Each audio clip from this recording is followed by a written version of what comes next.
quando a gente começa uma reflexão, a gente começa rindo, não é porque a gente é gaiato, não. É porque a gente tentou gravar da outra hora e deu um negócio aqui e não deu certo. Não é com gaiatice, não. Ó, Apocalipse, livro do Apocalipse, dando continuidade àquela reflexão.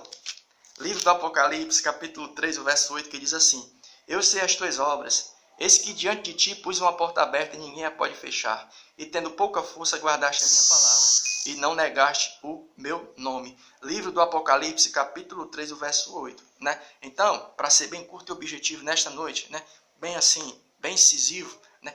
O que é que a gente aprende quando a gente vê isso aqui, essa questão de Jesus se referindo àquela igreja de Filadélfia, como uma igreja que, tendo pouca força, não negou o nome do Senhor? É porque quando você faz uma comparação entre a igreja de Filadélfia e as outras 6 igrejas que faziam parte das 7 igrejas da Ásia, aquela igreja em termos de apoio, em termos de recursos, era a mais fraquinha nesse sentido, né? Essa questão dessa fraqueza, nesse sentido, de ser uma igreja que não tinha muito apoio, não tinha muita influência, não tinha muito prestígio. Aí Jesus disse assim: mesmo você não tendo muita influência, mesmo você não tendo muito prestígio, os seus recursos sendo limitados, você não negou o meu nome. E o que é você ser uma pessoa de pouca força nos dias de hoje? O que é? A gente já falou, uma delas qual é? Ter recursos limitados. É tipo assim, ó. Às vezes Deus ele coloca no teu coração de você fazer alguma coisa, Deus fala ao teu coração, usa alguém, e você fica assim: como é que eu vou fazer alguma coisa para Deus se os meus recursos são limitados? Né? Você olha para um lado e olha para o outro. Mas isso acontece, sabe por quê? Porque a gente esquece de uma coisa, que está escrita lá na carta de Paulo aos Efésios, capítulo 6, do verso 10 em diante, que diz assim: porque a nossa batalha não é contra carne nem sangue, mas contra principados e potestades. Do ponto de vista humano, muitas vezes, a pessoa tem recursos limitados. Mas isso acontece quando você vê a nossa militância, a nossa milícia, somente do ponto de vista físico. Mas a gente tem que entender que a nossa batalha é espiritual. E Paulo vai dizer o seguinte: tomai toda a armadura. Os nossos recursos materiais eles podem ser limitados, mas no que é concerne a questão do material, nós temos toda uma gama de recursos que são ilimitados. As armaduras de Deus, né? Tipo assim, ó, lá no capítulo 3 de Hebreus vai dizer o quê? Que a nossa chamada, a nossa vocação é celestial. Você pode ter recursos limitados essa noite e achar que não pode fazer a obra de Deus. Mas você tem algo, você tem, sabe o quê? Você tem o dom, você tem o talento, você tem a voz, você tem aquilo que talvez muitos não tenham condição de fazer. Você pode não ter os recursos humanos, os recursos materiais, mas os recursos espirituais você tem essa noite, que Deus já tem colocado no teu coração. Você tem o dom, você tem o talento, você tem a chamada. Isso tudo parte de onde? Parte do Senhor nosso Deus. E o que é você também ser uma pessoa de pouca força? Se a gente levar em consideração o fato que essa igreja já tinha recursos ilimitados, qual é? É você ter poucos amigos. É como a gente falou. Deus tem uma chamada na tua vida. Você olha para um outro e olha para o outro. A gente está trazendo para o nosso cotidiano. Para aquilo que realmente a gente vê e a gente vive. Eu e você. Talvez você também já tenha passado por isso. Você olha assim, como é que eu vou fazer algo para Deus se eu não tenho alguém para me dar um empurrãozinho? Né? Sabe de alguém que na Bíblia Sagrada também não teve um empurrãozinho? O apóstolo Paulo. Quando tu vai para o capítulo 9 de Atos dos Apóstolos, que ele tem um encontro com Cristo no caminho para Damasco, você não vai ver ninguém dos apóstolos indo até ele consagrando ele, não. A grande verdade é essa. Quem foi que chamou o apóstolo Paulo? Foi a pessoa do Senhor Jesus Cristo. Olha aí, Gálatas capítulo 1, o 15. Porque Paulo é esse exemplo de alguém que não tinha amigos, não tinha recursos, não tinha uma pessoa que desse um apoio. Mas quem foi que chamou ele? Porque se a gente for levar em consideração, tipo assim, quando você vai lá para o livro de Atos dos Apóstolos, logo no início, você vai ver que é dito todo um padrão para que alguém pudesse entrar no colégio apostólico. E você vai ver ninguém fazendo menção de Paulo. Do ponto de vista dos primeiros apóstolos, lá no começo do livro de Atos dos Apóstolos, ninguém jamais chamaria a pessoa de Paulo. Gálatas capítulo... Quem consagrou Paulo? A grande pergunta é essa. Gálatas capítulo 1, verso 5 vai dizer o seguinte, ó. Gálatas capítulo 1, o verso 5 vai dizer assim, ó. O verso 15, aliás, Gálatas 1,15. Mas quando aprove a Deus que desde o ventre da minha mãe me separou e me chamou pela sua graça, quando alguém chegar para você e perguntar assim, quem te chamou?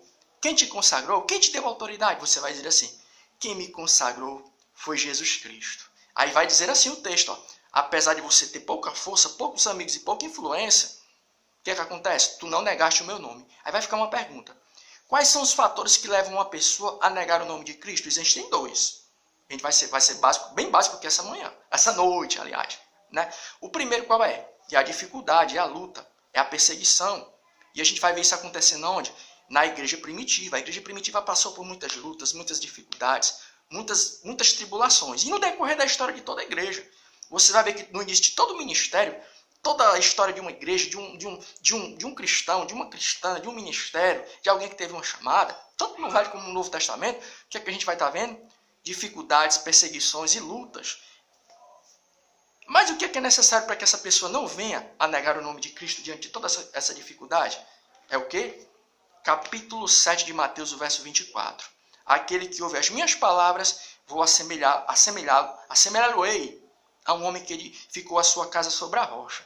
Sabe qual é a grande estratégia, a grande receita para se não negar a Cristo diante de uma dificuldade? Sabe qual é? É estar com os nossos pés fincados na rocha. E a segunda coisa, o segundo fator que pode levar alguém a negar a Cristo, negar o nome do Senhor, provação. E quem nunca ouviu aquele hino, né, que tocou e ainda está tocando muito? Jó, como pode ainda adorar, se não tem motivos para cantar? Né? Da Midian Lima, né? Tá falando a respeito de Jó, personagem bíblico que no Velho Testamento foi provado pelo Senhor nosso Deus. Ele perdeu bens, perdeu família, perdeu muita coisa, perdeu a saúde, só não perdeu a vida. E é interessante que no finalzinho de toda a sua provação, ele mesmo reconheceu. E é legal que Deus não disse nada não. Deus não falou nada do porquê da aprovação. Ele mesmo entendeu. Ele entendeu tudo aquilo que ele tinha passado. Você vê para quê? Ele disse assim, ó: antes eu só te conhecia de ouvir falar, mas agora os meus olhos eles podem te ver. Existe até mesmo um propósito na tribulação na vida do cristão. Qual é? É para que você venha ter mais intimidade com o Senhor. Porque as tribulações, capítulo 5 para terminar, de Romanos, capítulo 5 de Romanos, vai dizer assim, ó, capítulo 5 de Romanos: sendo, pois, justificados pela fé, temos paz com Deus por nosso Senhor Jesus Cristo, pela qual também temos entrada pela fé, a esta graça na qual estamos firmes e nos gloriamos na esperança da glória de Deus. E não somente isto, mas também nos gloriamos na tribulação, sabendo que a tribulação produz paciência, e a paciência experiência, e a experiência esperança. A tribulação ela produz coisas boas na vida do cristão. Uma delas qual é? Experiência, fé. Você vai ter palavra. Depois que você passa por uma aprovação, sabe o que tu vai ter? Tu vai ter condição de tu dar uma palavra para aquele e para aquela que está passando pela mesma coisa. Ó, tu sabe como é que a galera produz o soro antiofídico, que é o antídoto para o veneno de uma cobra? Eles pegam o veneno de uma cobra e tacam no cavalo. Aí o corpo do cavalo produz os anticorpos. Aí depois eles tiram o veneno, o sangue do cavalo com os anticorpos. E daquilo ali eles produzem o quê? O antídoto para o veneno. Existem determinados venenos que são colocados na tua vida, na nossa vida, sabe para quê? Para que depois a gente venha ter condição de produzir, sabe o quê? A cura na vida dos outros. E que Deus em Cristo ele continue abençoando a nossa vida. Em nome de Jesus Cristo. Amém.